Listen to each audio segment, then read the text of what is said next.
BBA, BCA, BCom Computers, 100% placement guarantee. I create Degree College, Kukatpalli, Hyderabad. నమస్తే రమగారు. నమస్తే చే రమగారు, వినాయక చవితి పండుగని మనం చేసే పూజా విధానం కానీ పద్ధతులు కానీ ఒక రకంగా ఉంటాయి, మిగతా వారంతా కూడా ఒక రకంగా ఉంటాయి. ఎందుకంటే మనం పత్రిని పెడతాము, మట్టి వినాయకుడినే కొలుస్తాము, తర్వాత ఆ రోజే తెచ్చుకోవటం స్వామిని, కథ చదువుకోవటం, ఇలాంటి విధానాలు. కానీ అన్ని ప్రదేశాల్లో మనం ఇది చూడం.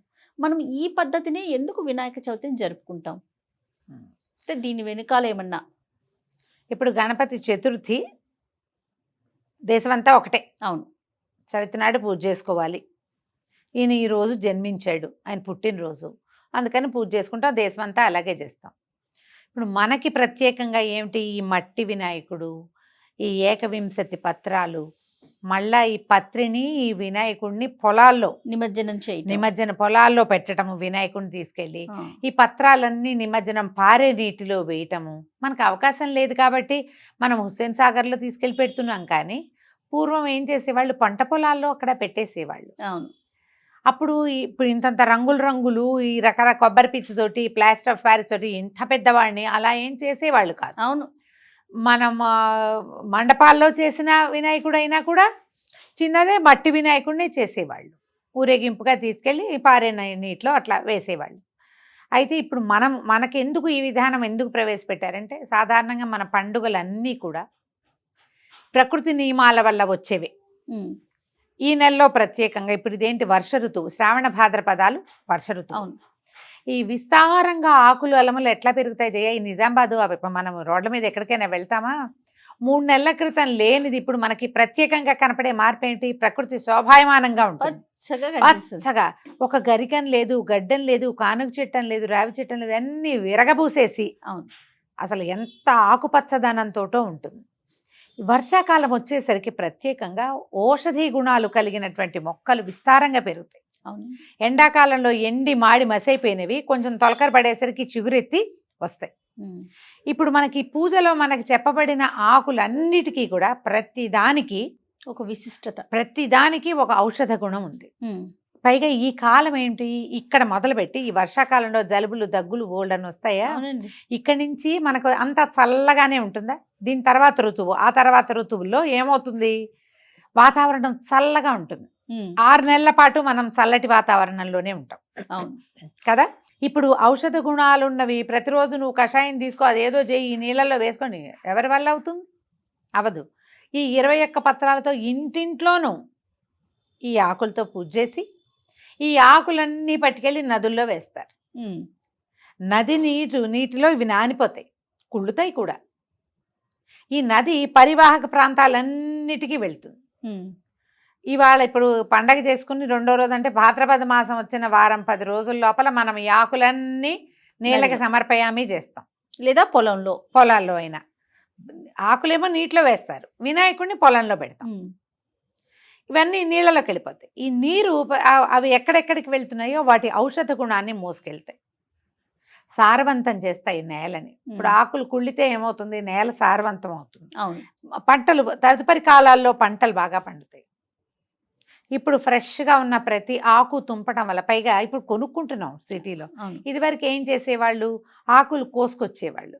ఆ చెట్టు నుంచి తుంపటం వల్ల కూడా ఔషధ గుణాలు శరీరంలోకి చేరుతాయి. ఒకటి, అక్కడి నుంచి ఫలానా పేరు చెప్తారు, ఒక బృహతీ పత్రం సమర్పయామంటే బృహతీ పత్రం తీయాలా. నేను ఒక్కటే వేయను, 3-4 కూర్చుంటాం.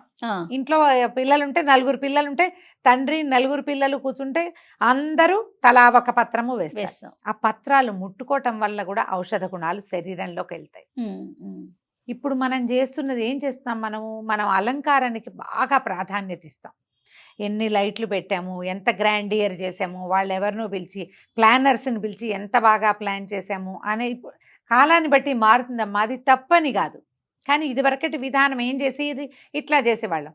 మా ఇళ్ళలో అయితే తల్లులు వంటలో ఉండేవాళ్ళు, పూజ అవుతుండగా పత్రి ఉంచి పత్రి వేసేవాళ్ళని చేయ. ఇప్పుడు నేను కూడా అంతే చేస్తా. నా పత్రి నా కోసం నేను పక్కన పెట్టుకుంటా, నేను మళ్ళీ నామాలు చదువుకుని పత్రి వేసుకుంటాను. ఓకే, ఆ పత్రం ముట్టుకుంటే దాని యొక్క ఔషధ గుణం మన చర్మం ద్వారా శరీరంలోకి వెళ్తుంది. ఇది అవసరం. అందుకని మన ప్రాంతానికి ఈ పద్ధతిని ప్రవేశపెట్టారు. ఇప్పుడు మన పండగ మన తాతో నాన్నో నిర్ణయించింది కాదు. అవును. కాదు. ఈ వినాయక చతుర్థి నాడు పూజ చేయాలని చెప్పింది కూడా మన ముందు 3-4 తరాల్లో ఉన్న పెద్దవాళ్ళు కాదు, కొన్ని వందల తరాల ముందు ఉన్నటువంటి ఋషులు మునులు ఈ రోజున ఈ విధంగా పూజించాలి అని. ఇప్పుడు మనం ఈ వినాయక చవితి కథలోనే ఏం చెప్పుకుంటాం, సమంతకోపాఖ్యాన్ని చెప్తాం. శ్రీకృష్ణ పరమాత్మ కూడా ఈ రోజున గణపతిని పూజించండి అని చాటించాడని వింటాం కదా ఆ కథలో. అంటే ద్వాపర యుగంలో కూడా గణపతి పూజించబడ్డాడు. అంతకు ముందు కూడా ఉంది గణపతి పూజ, ఎప్పుడు ఉంది. పూజా విధానాల్లో ఏవో చిన్నపన్న మార్పులు వచ్చి ఉంటాయి, పూజ అయితే ఖచ్చితంగా ఉంది. అవును. ఇప్పుడు మన ముందు తరాల్లో ఉన్న ఋషులు మునులు ద్రష్టలు, వీళ్ళని ఏమనాలి, ముందు చూడగలిగేవాళ్ళు, భవిష్యత్తుని చూడగలిగేవాళ్ళు. వాళ్ళు ఏం చేస్తారు, విజనరీ పీపుల్ అంటాం మనం. వాళ్ళు ఏం చేశారు, ఇప్పుడు మానవులకి శారీరకమైన ఆరోగ్యం కావాలి ఒకటి, తర్వాత వీళ్ళకి కొంత ఆధ్యాత్మిక ధోరణి అలవర్చుకోవాలి 2, 3 వాతావరణం మరింతగా శుభ్రపడాలి. ఈ సమయంలో వస్తున్నటువంటి మొక్కలో చెట్లో వాటిలలో ఔషధ గుణాలన్నవి మళ్ళీ నీటిలో చేరాలి. పూజించబడిన మట్టి గణపతి మళ్ళీ మట్టిలోకే చేరాలి. మానవుడికి ఒక ప్రబోధం, నువ్వు దేని నుంచి పుట్టావో అందులోకే పోతావు రా అని. అంతేగా. మేమేం చేసేవాళ్ళం అంటే పొలంలో పెట్టేసేవాళ్ళం గణపతిని, ఈ ఆకులనేమో చెరువులో వేసేవాళ్ళం, పువ్వులు పువ్వులు వదిలేసేవాళ్ళం, పువ్వులు మొక్కల్లో వేసేసి ఆకులు మాత్రం తీసుకెళ్ళి పంటకాలవల్లో చెరువుల్లో వేసేవాళ్ళం. ఈ విధానం ప్రకారం చేయటం వల్ల ఏమవుతుంది, మనకి తర్వాత సంవత్సరం తర్వాత కమింగ్ డేస్లో కూడా మనకి ఆరోగ్యం బాగుంటుంది. అవునవును. అందుకని ఇలాంటి పద్ధతి ప్రవేశపెట్టారు. ఇప్పుడు చూడు 21 పత్రాలతో చేయిస్తాం. ఏకవింశతి పత్రం ఎందుకు అని ఒక ప్రశ్న ఎప్పుడు వస్తుంటుంది. ఎందుకు 21? 20 ఎందుకు కాలేదు, 19 ఎందుకు కాదు, 22 ఎందుకు కాదు? మానవ దేహం మనకి పంచ కర్మేంద్రియాలు, పంచ జ్ఞానేంద్రియాలు, 2 5 10, తర్వాత పంచ ప్రాణాలు, పంచ ఉప ప్రాణాలు 20, 2 5 10, వీటితో పాటు మనసు 21. ఈ 21 తత్వాలకి ప్రతీకగా మనం 21 ఆకులు వేస్తాం. ఒక్కొక్క దానికి ఒక్కొక్కటి, లేదా పంచ ఉప ప్రాణాలు కాదు అనుకుందాం, పంచ ప్రాణాలతో పాటు మనకి పంచభూతాలు ఉన్నాయి. వీటికి ప్రతీకగానే 21 ఆకులని నిర్ధారించి ఉండొచ్చు. బహుశా ఇది పద్ధతి అయ్యి ఉంటుంది. మనం అందుకని ఏం చేస్తాం, పోనీ ఒకవేళ పత్రాలు దొరకలేదు, దూర్వాయుగ్మ పూజ ఎలాగో చెప్తారు, వాకిళ్లలో కేవలంగా పెరుగుతుంది గరిక. అవును, గరికను తెచ్చి పూజిస్తాం.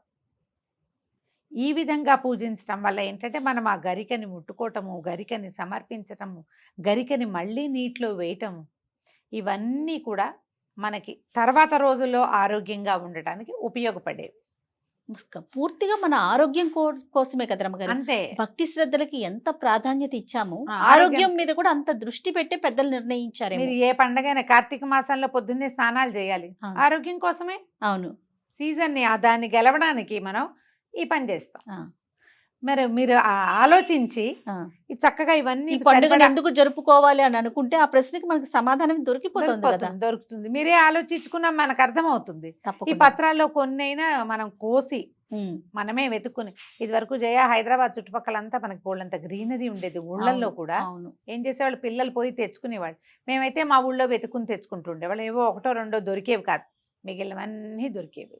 అవకాశం ఉన్నవాళ్ళు సొంతంగా దొరికించుకోండి. పత్రి కొనగలిగితే కొనుక్కోవటం, ఏరుకుని రాగలిగే అవకాశం ఉంటే మరీ చక్కగా చేయండి, పిల్లలతోటి చేయించండి. అవన్నీ వాళ్లే స్వయంగా తెంపితే ఇంకా మంచిది. అందుకనే మనకి ప్రత్యేకంగా ఇలాంటి విధానాన్ని మళ్ళీ చూడు, ఈ రోజున అస్సలు నూనెలు లేకుండా, మసాలాలు లేకుండా, ఏ హైరానా లేకుండా కమ్మని భోజనాన్ని పెడతాం మనం. అవును, మీరు ఈ ప్రత్యేక దినం రోజునైనా మనం ఒక పదార్థం తింటావా?